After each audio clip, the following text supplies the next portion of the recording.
Hello everyone, आज हम discuss करेंगे कुछ important weekly current affairs that are important for exam perspective. तो हम पहले करंट अफेयर से शुरू करते हैं, that is United Nation Security Council. जो यूनाइटेड नेशन सिक्योरिटी काउंसिल है उसको एस्टैब्लिश करा गया था under the UN charter of 1945 and this particular security council is responsible for maintaining international peace and security. United Nation Security Council के अलावा United nation के और भी ऑर्गन्स हैं, और वो ऑर्गन्स कौन कौन से हैं? सबसे पहला है जनरल असेंबली, उसके बाद नेक्स्ट है Trusteeship Council, then next is Economic and Social Council, उसके अलावा the International Court of Justice and the last is it's the Secretariat. जो काउंसिल का हेडक्वार्टर है, यूनाइटेड नेशन सिक्योरिटी काउंसिल का जो हेडक्वार्टर है, it is in New York. Headquarter बहुत important है, याद रखना है। यूनाइटेड नेशन सिक्योरिटी काउंसिल का जो हेडक्वार्टर है वो न्यूयॉर्क में है। नेक्स्ट आगे चलते हैं, जो काउंसिल है उसमें मेंबर्स कितने हैं? काउंसिल में 15 मेंबर्स हैं। 15 मेंबर्स को अगर हम क्लासिफाई करें तो उसमें से कुछ परमानेंट है, कुछ नॉन परमानेंट है। जो परमानेंट है वो 5 है, जो नॉन परमानेंट है वो 10 है। जो परमानेंट और नॉन परमानेंट है इसको आपने याद रखना है। तो आइए देखते हैं, जैसे कि 5 परमानेंट मेंबर्स हैं। कौन कौन से हैं? China, France, Russia, United Kingdom and United States. These are the 5 permanent members. Permanent होने की इंपॉर्टेंस क्या है वो हम अभी थोड़ी देर में देखते हैं। जो नॉन परमानेंट है 10, उनके बारे में जानते हैं। जो नॉन परमानेंट है इनका जो टेन्योर होता है वो 2 साल का होता है। 2 इयर्स के बाद इनका टेन्योर खत्म होता है, और ये टेन्योर डिसाइड कौन करता है? General assembly. तो कौन कौन से 10 नॉन परमानेंट वाले हैं? ये सारे 10 नॉन परमानेंट वाले हैं। इसमें इंडिया भी है with the non permanent member of the United Nation Security council. Permanent और नॉन परमानेंट में क्या डिफरेंस है? जो सारे के सारे 15 मेंबर्स है वो वोट कर सकते हैं किसी भी इशू पर, बट जो हमारे पास परमानेंट वाले हैं उनके पास वीटो पावर है। वीटो पावर का मतलब क्या है?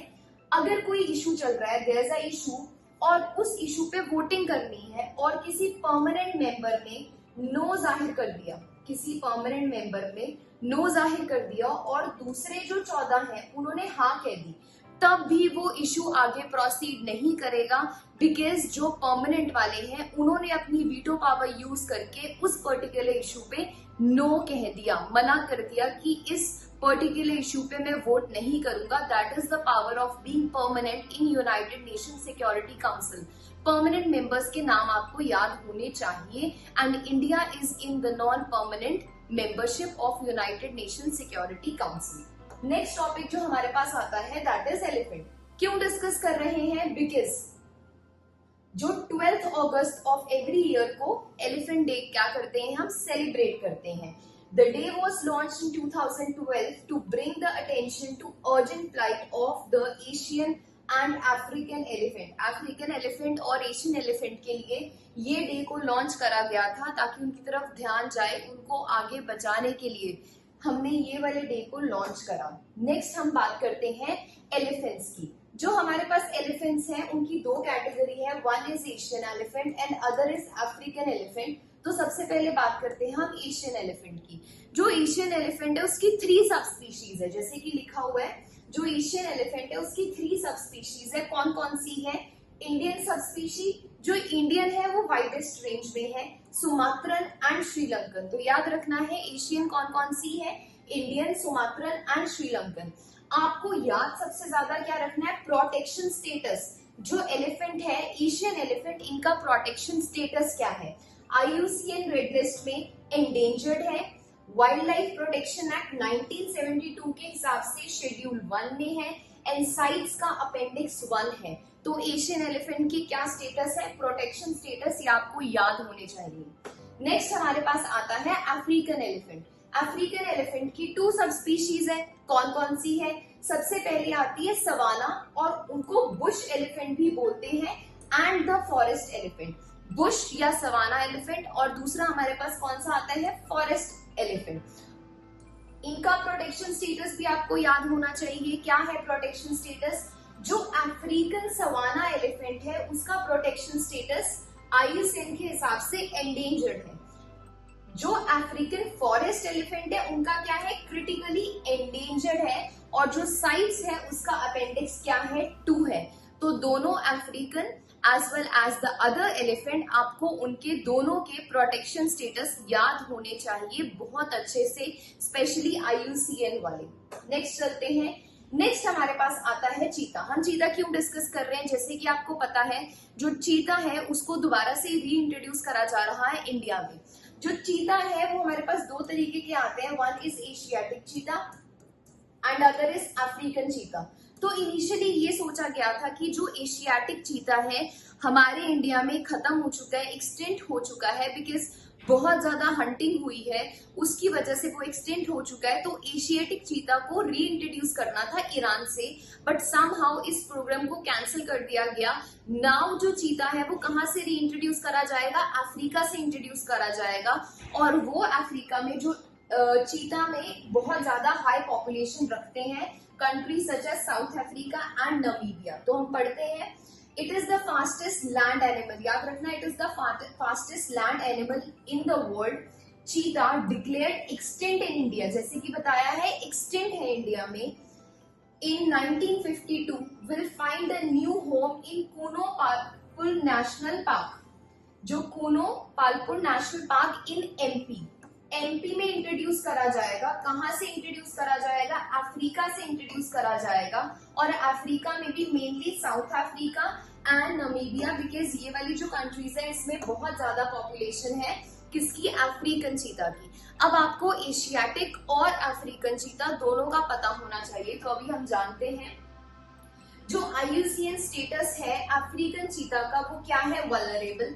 एशियाटिक चीता का क्या है, क्रिटिकली एंडेंजर्ड। अगर हम एशियाटिक चीता की बात इंडिया में करते हैं तो वो एक्सटेंट है, 1952 में ही एक्सटेंट हो गया था। बट अगर हम वर्ल्ड के हिसाब से देखें ग्लोबली, तो एशियाटिक चीता का जो स्टेटस है it is critically endangered and African का क्या है, वल्नरेबल। जो साइट्स का अपेंडिक्स है वो क्या है, appendix 1 in case of African cheetah, and in case of Asiatic cheetah भी अपेंडिक्स 1 ही है। तो याद रखना आपने चीज, फिजिकली कैरेक्टरिस्टिक्स में याद रखना है, जो अफ्रीकन चीता है उसका साइज बड़ा है, जो अफ्रीकन चीता है उसका साइज बड़ा है, और जो एशियाटिक चीता है उसका साइज छोटा है। एशियाटिक चीता का साइज छोटा एंड अफ्रीकन चीता का साइज क्या है, बड़ा है। तो ये याद रखना है आपने। जो चीता है it is one of the oldest of the big cat species and is also the world's fastest land mammal that lives in Africa and Asia. तो ये चीता के बारे में आपने दोनों अफ्रीकन और एशियाटिक का IUCN एंड साइट्स का जो अपेंडिक्स है वो याद रखना है, बहुत ज्यादा इंपॉर्टेंट है। नेक्स्ट हमारे पास आती है यूक्रेन की location, because it is in news. तो जो भी चीजें, जो भी लोकेशंस या जो भी कंट्रीज न्यूज में चल रही है या कोई वाटर बॉडी चल रही है, आपको उसकी लोकेशन पता होनी जरूरी है। तो हम बात करते हैं यूक्रेन की लोकेशन की। सबसे पहले आपको पता है यूक्रेन क्या है, ईस्टर्न यूरोप की कंट्री है। सबसे पहले इसमें आता है जो नॉर्थ है उसमें क्या लाई करता है, बेलारूस। तो ये देखिए बेलारूस कहाँ पे है, नॉर्थ में है। Next Russia to the east, तो ये देखिए जो रशिया है ये कहाँ पे है, ईस्ट में है। Next is Sea of Azov and Black Sea to the south, तो ये साउथ में ब्लैक सी है and this is Sea of Azov. तो ये दोनों चीजें कहाँ पे लाई कर रही है, साउथ में लाई कर रही है। Next is Moldova and Romania to south west, तो ये देखो दोनों Moldova and Romania to south west. और लास्ट में हमारे पास आता है Hungary and Slovakia, Poland to the west. तो ये देखिए तीनों कंट्रीज कहाँ पे लाई कर रही हैं, वेस्ट में लाई कर रही हैं। तो ये आपको सारी चीजें पता होनी चाहिए विद रिस्पेक्ट टू यूक्रेन, कौन सी नॉर्थ में लाई कर रही है, कौन सी ईस्ट में, कौन सी साउथ में, कौन सी साउथ वेस्ट में एंड वेस्ट में। यू नीड टू नो कौन सी कंट्रीज है और कौन सी वाटर बॉडीज है। वाटर बॉडीज याद रखना है, ब्लैक सी है एंड सी ऑफ एजोव है। एक चीज और याद रख सकते हो, जो कैपिटल है यूक्रेन की दैट इज कीव। तो ये लोकेशन है, आपको भूलनी नहीं है, ये बिल्कुल आपको याद रखनी है। नेक्स्ट जो न्यूज में चल रही है that is the Godavari river. Godavari river news में चल रही है, हमारे लिए ऑटोमेटिकली इंपॉर्टेंट बन जाती है। The Godavari is the largest river system of the peninsula India. Peninsula India में ये रिवर लाई करती है, जो गोदावरी बेसिन है वो किस किस स्टेट्स में, इंडिया की कौन कौन सी स्टेट्स में फ्लो करती है, तो आइए जानते हैं। Maharashtra, M for Maharashtra, A for Andhra Pradesh, C for Chhattisgarh, Odisha, O, and some parts in MP, Karnataka and Puducherry. तो आप इसका कोई कोड बना लीजिए, बट आपको पता होना चाहिए ये वाली स्टेट्स में जो गोदावरी रिवर है वो लाई करती है, महाराष्ट्र, आंध्र प्रदेश, छत्तीसगढ़, ओडिशा, उसके बाद एमपी, कर्नाटका एंड पुडुचेरी, ये वाली जगहों में जो गोदावरी रिवर है वो फ्लो करती है। जो गोदावरी रिवर है वो ओरिजिनेट कहाँ से होती है? It rises from Trimbakeshwar in Nashik district of Maharashtra, और आउटफॉल कहाँ पे हो रहा है? बे ऑफ बंगाल में हो रहा है। तो ये कुछ फैक्चुअल इंफॉर्मेशन है जो गोदावरी रिवर के बारे में आपको पता होनी चाहिए। इसके अलावा आपको गोदावरी के बारे में क्या पता होना चाहिए? What are the tributaries? Right bank और लेफ्ट बैंक ट्रिब्यूटरीज कौन कौन सी है गोदावरी रिवर की? Now you have to learn each and every tributary, क्योंकि गोदावरी न्यूज में चल रही है, तो ये आपके लिए होमवर्क होगा। और आप कमेंट बॉक्स में भी बता सकते हो कि कौन कौन सी इंपॉर्टेंट जो राइट और लेफ्ट बैंक ट्रिब्यूटरीज है। तो आई होप आपको ये 5 न्यूज समझ में आ गई होगी। Thank you so much.